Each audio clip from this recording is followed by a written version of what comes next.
થી માંડી વિંધ્ય સુધી જે મંદિર સ્થાપત્ય શૈલીનો વિકાસ થયો તેના નાગર શૈલી તરીકે ઓળખવામાં આવે છે. આ મંદિરો સામાન્ય રીતે પંચાયત શૈલીના અને ઈંડાકાર શિખરવાળા બનાવવામાં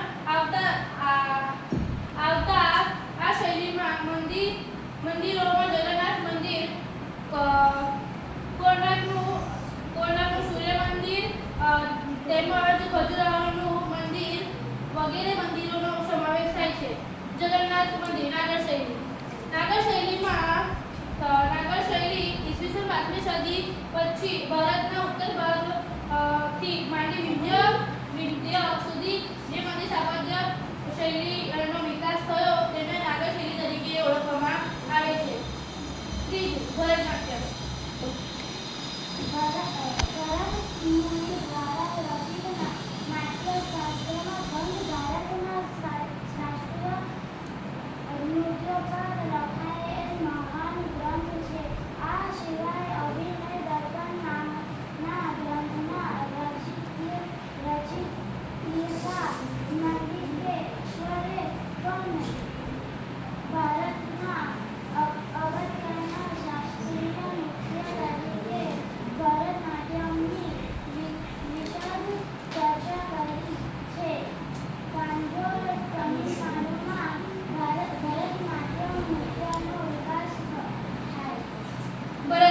ભરતનાટ્યમ ભરતમુનિ દ્વારા રચિત નાટ્યશાસ્ત્ર શાસ્ત્રીય નૃત્ય પર લખાયેલ મહાગ્રંથ છે.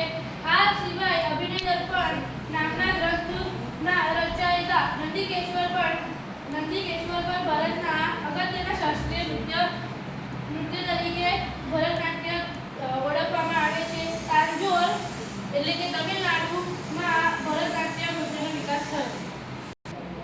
ચોથું કથકલી એ કેરળની નૃત્ય પરંપરા છે. તેના શાબ્દિક અર્થ નાટ્યવાર્તા થાય છે.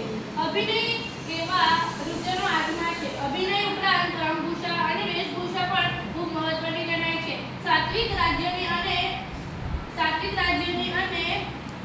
ધરાવતા પાત્રો મુજબની કલાકારોની રંગભૂષા હોય છે. પાત્રો બોલતા નથી પરંતુ હાવભાવથી જ અભિવ્યક્ત કરે છે. કથકલી એ કેરળની નૃત્ય પરંપરા છે. તેનો શાબ્દિક અર્થ નાટ્યવાર્તા પણ થાય છે. પાત્રો બોલતા નથી પણ તેમના હાવભાવથી જ અભિવ્યક્ત કરે છે. પછી છે હોયસળેશ્વરનું વેશલ શૈલી. મંદિર સ્થાપત્ય વેશલ શૈલી મહારાષ્ટ્ર, ગોવા, કર્ણાટક અને વિંધ્ય પર્વતમાળાથી લઈને કૃષ્ણના સુધી પામી હતી. વેશલ શૈલીમાં નાગર અને દ્રવિડ શૈલીનું મિશ્રણ જોવા મળે છે. આ શૈલી કર્ણાટક શૈલી તરીકે પણ ઓળખવામાં આવે છે. આ શૈલી